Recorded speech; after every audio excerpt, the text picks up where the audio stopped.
lorsqu'on parle de démocratie locale, il faut préciser ce que l'on entend par là, comment on souhaite mener cette politique-là et pourquoi faire. Les conseils de quartier, que j'ai déjà évoqués dans un document qui a été distribué dans tout Emerainville, sont des instances qui vont définir les orientations du vivre ensemble, quartier par quartier, et qui vont proposer d'évaluer les besoins, d'évaluer ce qu'il faut faire donc, pour que les riverains puissent vivre mieux, circuler mieux. Le meilleur exemple, ce sont les plans de circulation et les plans de stationnement. Il peut y avoir des erreurs, il y en a. Elles doivent pouvoir être rectifiées. Les habitants doivent être consultés, concertés, et le fruit de ces échanges amènera une solution qui sera la meilleure pour tous. Bien sûr, il faudra faire des concessions entre voisins, mais cela permettra d'apaiser la vie de quartier. Comment fonctionneront ces conseils de quartier ?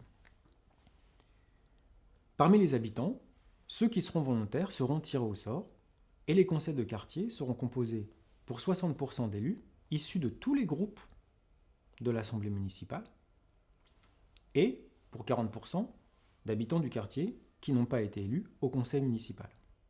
Ils seront dotés d'un budget en propre, une somme relativement modique mais qui permettra de réaliser quelques actions, par exemple 5 000 € par quartier, qui permettront d'organiser des repas de quartier ou de rénover une partie des bâtiments ou toute autre action d'étude, de médiation qui permettra d'améliorer la vie des riverains, de tous les riverains. Pour qu'ils soient reconnus et pour qu'ils soient utiles, il faut que leurs séances soient rendues publiques, il faut qu'ils soient animés par les habitants et pas simplement par des élus, il faut qu'ils soient composés, comme je l'ai dit, pour au moins un tiers d'habitants, ce sera le quorum minimum obligatoire. Il faut que soit dispensée une formation pour les conseillers qui seront membres de ces conseils de quartier.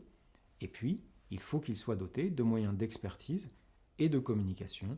C'est ce fameux budget en propre dont je vous ai parlé précédemment. Par ailleurs, en plus de ces conseils de quartier, la démocratie locale, c'est associer les habitants aux expertises et aux délibérations qui seront menées. Je prends un exemple. Les services publics. Il faut qu'ils soient évalués régulièrement. Parfois, certains de ces services publics ont été délégués à des sociétés privées. C'est ce qu'on appelle les délégations de services publics. L'eau en est l'exemple le plus frappant. Il faut que la qualité de l'eau et le prix de l'eau soient évalués, soient contrôlés chaque année.